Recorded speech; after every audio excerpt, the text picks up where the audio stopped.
Ikaw pala yan, ginulat mo ako. Sorry po sir, pinapalinis kasi sa akin tong kwarto na to. May kailangan po ba kayo? May hinahanap kayo? O gusto niyo sir, tulungan ko kayo? Wala naman.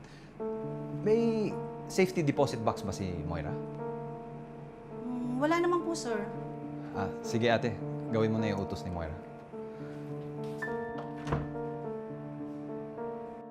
Paano kung hindi naman binigay ni Zoe sa mga pulis yung hard drive? Paano kung kay Moira niya binigay?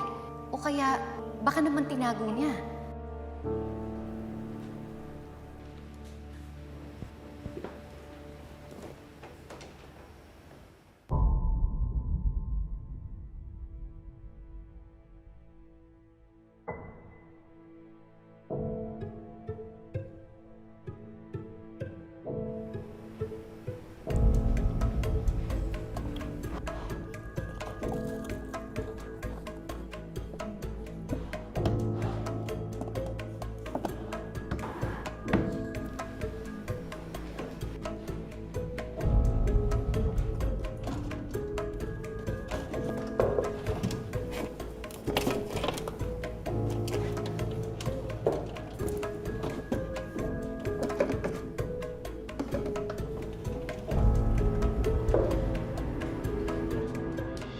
Wala yata dito yung hard drive.